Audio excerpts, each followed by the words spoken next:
What if the reason you don't feel peace is because you've been taught the wrong definition of it? You've been chasing stillness like it's a destination, begging for silence in the storm, praying for the chaos to end so you can finally breathe. But here you are, still anxious, still waiting, still wondering why you feel stuck in a whirlwind of noise, even though you've fasted, prayed, and trusted. Let me say this to your soul. This isn't about outer calm. This is about inner alignment. And no, you're not cursed. You're not being punished. You're not less spiritual because your life isn't peaceful. You're just in a holy war, and you never realized peace was a weapon. Heaven isn't calling you to escape the storm. It's calling you to walk on the waves. Because real peace isn't the absence of conflict.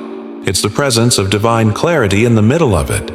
This message is not here to coddle you. It's here to confront the lies you were raised on, to cut through the noise of false teachings and religious fluff, and show you what peace really looks like in the kingdom. Peace isn't proof that God is near. Peace is proof that you finally surrendered control. If you've been surviving instead of resting, pretending instead of healing, and smiling while you're spiritually suffocating, today, you'll see what no one ever showed you. God's peace isn't calm, it's a weapon. You were taught that peace feels like silence, that if you're truly close to God, your life will be quiet, soft, slow, free from all conflict. So now that you're in the middle of pressure, warfare, and spiritual fatigue, you've started to question your faith. But what if you've misunderstood what peace even is? God never promised you a life without storms. He promised to be your peace inside the storm. That's why His peace isn't a gentle breeze, it's a shield. It doesn't always feel calm. It feels like resistance against the chaos. The reason you feel exhausted isn't because peace left you. It's because you've been taught to recognize peace only when the wind stops blowing. But in the kingdom, peace isn't the absence of battle. It's your position inside it. Isaiah 26:3 says, "You will keep him in perfect peace, whose mind is stayed on you, because he trusts in you." Perfect peace isn't passive. It's the result of fierce focus, a mind that refuses to drift, a soul that stays anchored when everything else is shaking. The enemy doesn't attack your peace randomly. He attacks it strategically, because it's the evidence that you're aligned with heaven. He knows that if he can disrupt your inner stillness, he can distort your hearing. And if he can distort your hearing, you'll start following fear instead of faith. They told you peace is a feeling, but peace isn't emotional. It's positional.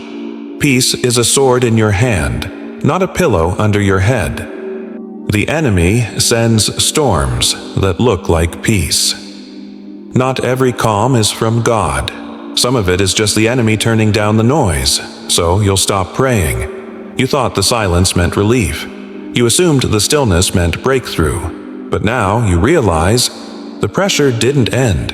It just went invisible. This is how the enemy works. He doesn't always fight with fire. Sometimes he fights with comfort. He wraps you in numbness. He gives you counterfeit stillness, and he whispers, "See? Things are getting better. No need to press in anymore." But that's not peace. That's sedation. And that false peace is the most dangerous kind, because it convinces you to stop seeking the real thing. Jeremiah 6:14 says, "They have healed the wound of my people lightly, saying, 'Peace, peace,' when there is no peace." That's the tragedy. You were convinced to settle. You stopped contending. You let your guard down because the storm stopped screaming. But real peace doesn't trick you into stillness. It transforms you in it. It doesn't make you passive. It makes you spiritually precise. The enemy isn't just trying to destroy you with chaos. He's trying to destroy you with quiet lies that sound like truth. Because if he can convince you that your numbness is peace, he can keep you spiritually neutralized, ineffective, disengaged, asleep. Not all calm is holy. Not all silence is sacred. Not all peace is pure. You can't trust the temperature of the room, only the voice of the one who commands the wind. You can't find peace in the same place. You lost it. You keep revisiting old places, hoping they'll give you back what they once held. But peace that's lost in compromise can't be recovered in comfort. Some of you are returning to people, routines, and spaces that God already evacuated. You keep praying for restoration. But you're standing in ruins, not revelation. You lost your peace the moment you prioritized their approval over His instruction. And now you wonder why your soul still feels fractured. Peace can't grow where obedience has died. You can't pick fruit from a tree you already uprooted. There's a reason God led Israel out of Egypt before He gave them rest. Because peace isn't just about where you are, it's about what you're aligned with. Psalm 34:14 says, "Turn away from evil and do good, seek peace and pursue it." That means peace isn't passive. It's not waiting for you to feel ready. It has to be chased. It has to be chosen. But instead of pursuing, you've been pacifying. You've been calling survival peace. But it's just spiritual procrastination. You want God to restore you, but you're clinging to the very places He told you to leave. You want clarity, but you're still listening to voices that confused you. You lost your peace at the altar of compromise. And you won't find it again until you return to the altar of surrender. So stop digging through the ashes of what God already burned. Stop waiting for peace to rise out of a place that never had the capacity to carry you. Peace isn't behind you. It's waiting at the next act of obedience.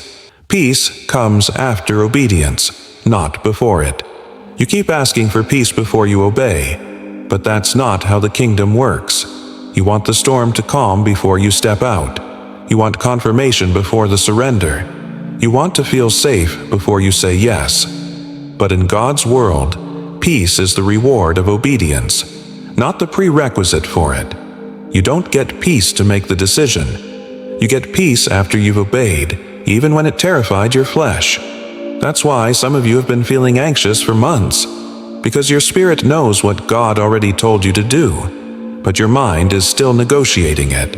You've been waiting for the fear to go away, but God is waiting for your faith to grow up.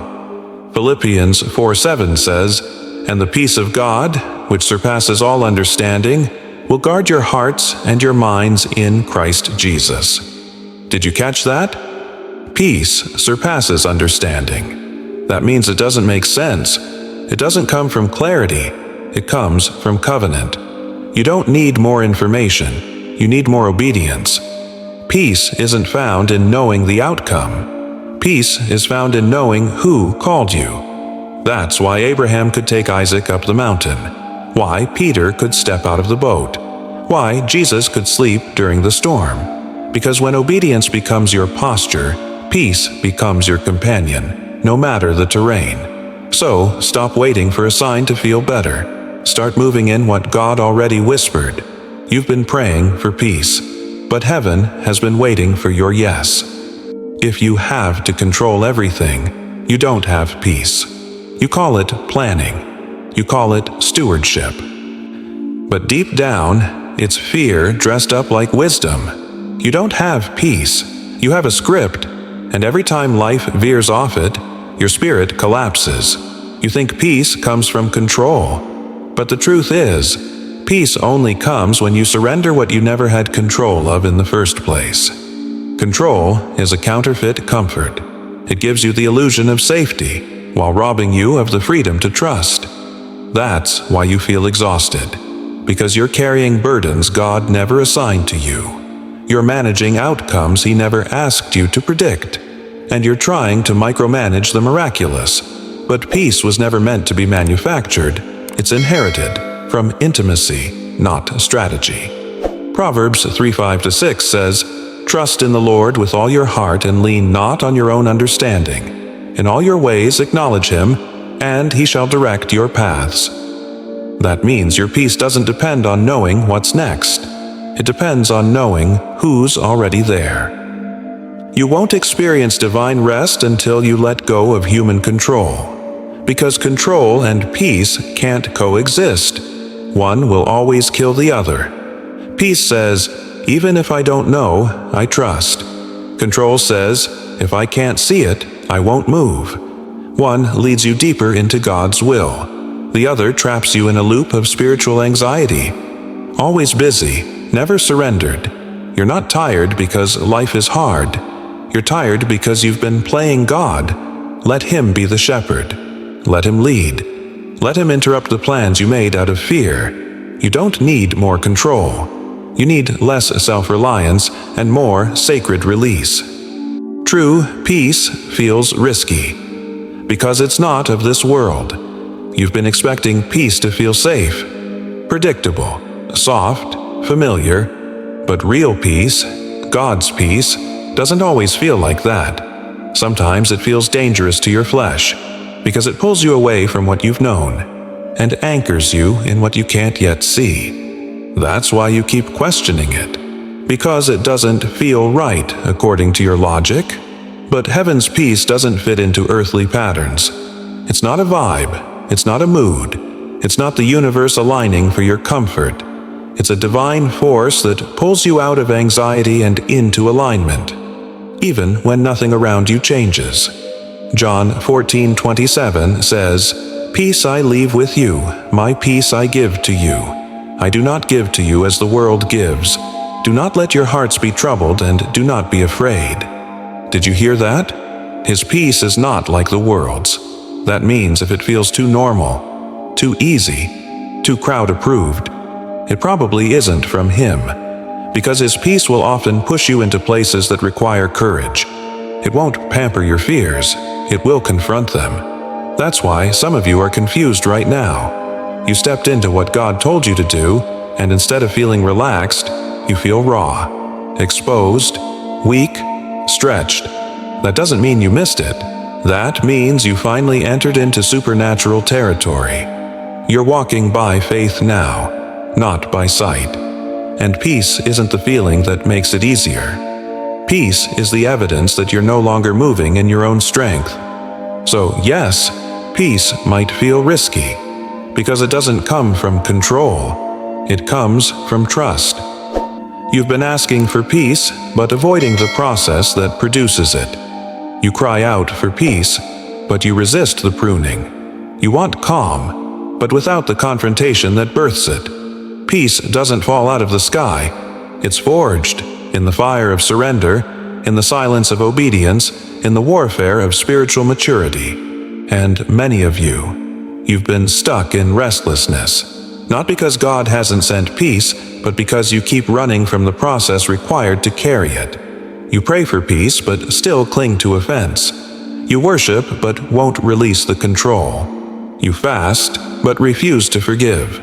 And you wonder why your soul still trembles. Isaiah 32:17 says, "The fruit of righteousness will be peace. The effect of righteousness will be quietness and confidence forever." Peace is the fruit, not the seed, and righteousness is the soil that produces it. That means peace is not a random gift. It's the byproduct of right standing with God, not just in your mouth, but in your motives, your habits, your surrender. You've been asking for the harvest, but ignoring the spiritual discipline that cultivates the ground.